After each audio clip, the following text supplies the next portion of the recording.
احسن تقویم ثم رددناہ اسفل سافلین، پھر ہم نے اس کو لٹا دیا سب سے نچلے درجے، جہنمی جہنم سے دیکھ رہے ہوں گے، پھر موت کو ذبح کر دیا جائے گا۔ حدیث پاک میں آتا ہے جنتی اتنے خوش ہوں گے، اگر موت کو موت نہ آئی ہوتی تو یہ خوشی سے مر جاتے، اور جہنمی اتنے مایوس اور دکھی ہوں گے، اگر موت کو موت نہ آئی ہوتی تو یہ دکھ سے مر جاتے۔ اب جنتی جنت میں ہیں اور انہیں ان کی آنکھوں کے سامنے موت کو ذبح کر دیا، قصہ ہی تمام ہو گیا۔ اللہ تعالیٰ فرمائے گا اردیتم، اے جنتیو تم راضی ہو؟ پہلے اللہ آواز دے گا یا اہل الجنہ یا اہل الجنہ، وہ کہیں گے لبیک و سعدیک والخیر فی یدیک، مالک حکم ہم حاضر۔ اللہ تعالیٰ فرمائے گا اردیتم، کیا تم راضی ہو؟ تو وہ کہیں گے ما لنا یا رب لا نرضی، اے ہمارے رب ہم کیوں راضی نہیں ہوں گے، ہمیں تو وہ ملا جس کا ہمیں تصور بھی نہیں تھا۔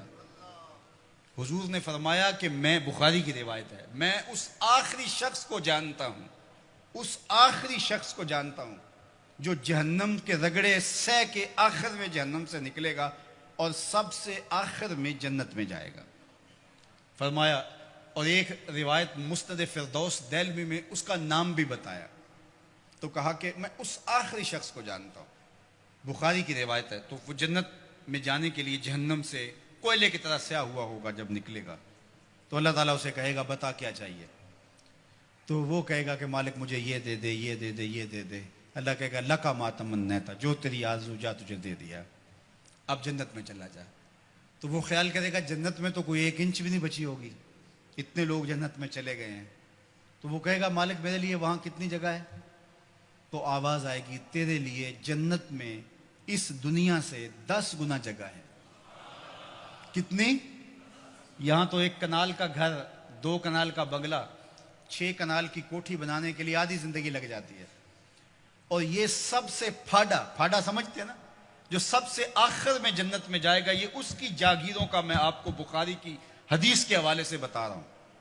اللہ فرمائے گا جا جنت میں، تیرے لیے دنیا سے 10 گنا ہے، 7 بر اعظموں پہ پھیلا ہوا جہاں، اس کو 10 سے ضرب دے۔ یہ کس کو ملے گی؟ جو سب سے آخر میں جنت میں جائے گا، اور وہ کہے گا اتسخر بی وانت الملک، میرے رب تو رب ہو کہ مجھ سے مذاق کر رہا ہے؟ اس کو گمان ہی نہیں ہوگا کہ اتنا مجھے مل جائے گا۔ وہ تو سوچے گا 2 مرلے کا جھونپڑا بھی جنت کے کسی کونے میں مل جائے تو غنیمت ہے۔ اسے کہا جائے گا دنیا سے 10 گنا جگہ تیرے لیے جنت میں تیرے نام ہوئی۔ تو وہ کہے گا اتسخر بی وانت الملک، میرے رب تو رب ہو کہ مجھ سے مذاق کر رہا ہے؟ تو اللہ فرمائے گا مذاق نہیں، یہ حقیقت ہے۔ اور یہ بات سن کر کے، یہ حدیث بیان کرتے ہوئے میرے حضور اتنا مسکرائے کہ صحابہ کو حضور کی داڑھیں نظر آ گئی، کہ اس کو لگے گا ہی نہیں کہ مجھے اتنی جگہ دی گئی ہے۔ یار جو پھاڑا ہوگا، سب سے آخر میں جنت میں جائے گا، اس کو تو اتنی جگہ ملے گی، تو بلال حبشی کی جاگیروں کا عالم کیا ہوگا، عثمان و علی کی جاگیروں کا عالم کیا ہوگا، ابو بکر و عمر کی جاگیروں کا عالم کیا ہوگا، اور جنت کے وارث حسن اور حسین کی جاگیروں کا عالم کیا ہوگا۔ یہ تو سب سے آخر میں جانے والے کی جاگیریں ہیں۔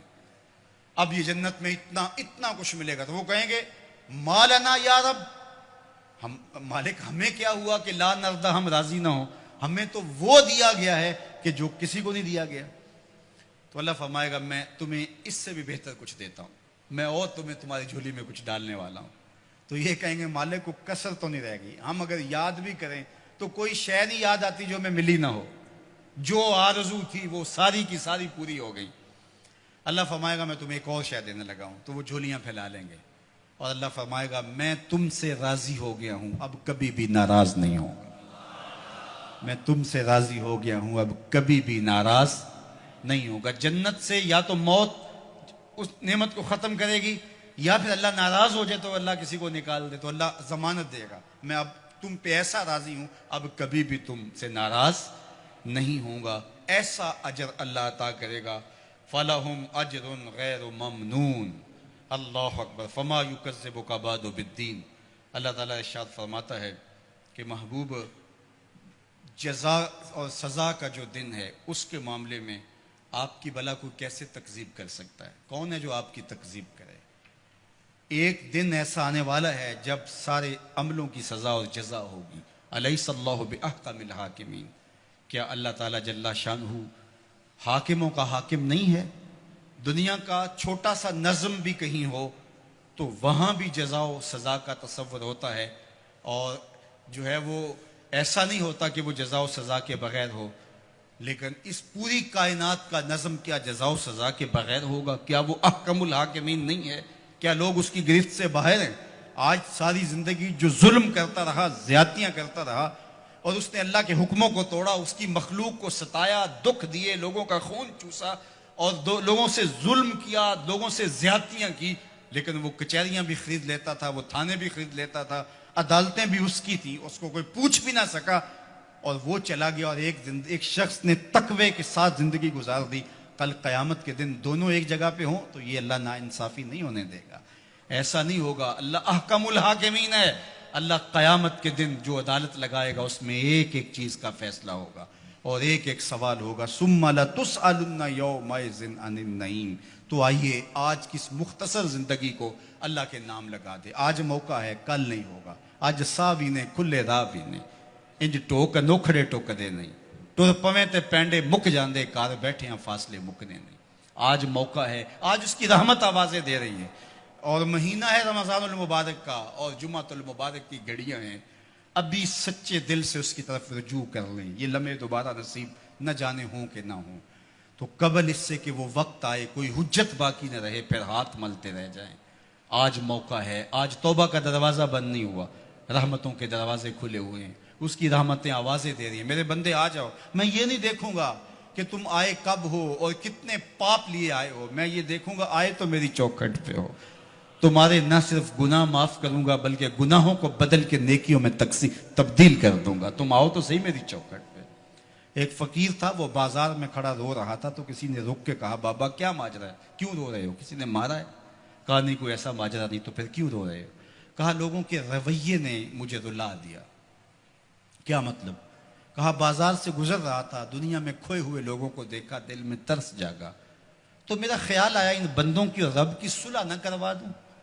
تو کہا پھر کیا ہوا؟ کہا میں نے اس سے بات کی، آواز آئی لے آ میری چوکھٹ پہ، ایک آنسو سے سارے گناہ دھو ڈالوں گا.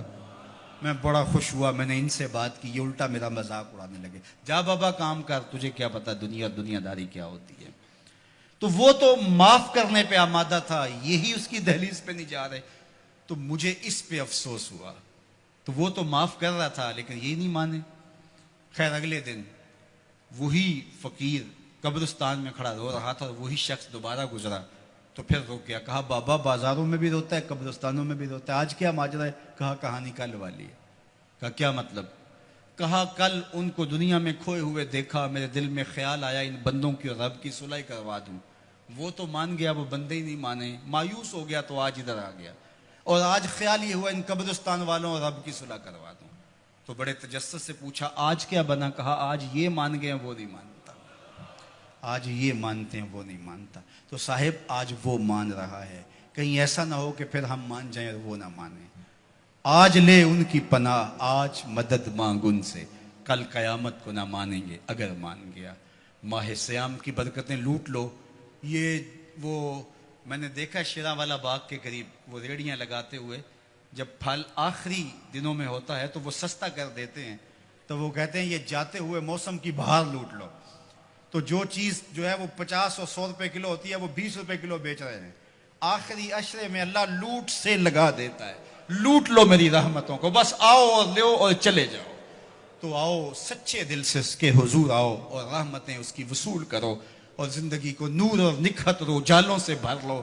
اس موسم گرمی کے اندر دور و نزدیک سے چل کے آنے والوں، اللہ تمہیں دنیا آخرت کی برکتیں عطا کرے، اپنی خاص پناہوں سے مالا مال کرے. اللہ عزت آبرو آپ کا مقسوم کرے. انشاءاللہ العزیز اللہ نے چاہا، اللہ کی مرضی ہوئی تو انشاءاللہ کل نماز عشاء کے بعد صلاۃ التراویح کے بعد یہی اسی جگہ پہ دوبارہ ملاقات ہوگی. لیلۃ القدر کی مبارک گھڑیوں میں دوبارہ انشاءاللہ آپ سے جو ہے وہ ہم کلام ہونے کا شرف اور موقع ملے گا. میں آپ کا کل منتظر رہوں گا. اور آخری بات اور اس کے بعد میری گفتگو اختتام کو پہنچی، اور وہ یہ کہ یہ دارالعلوم، یہ درس گاہ، یہ جامعہ اور یہ مرکز مصطفیٰ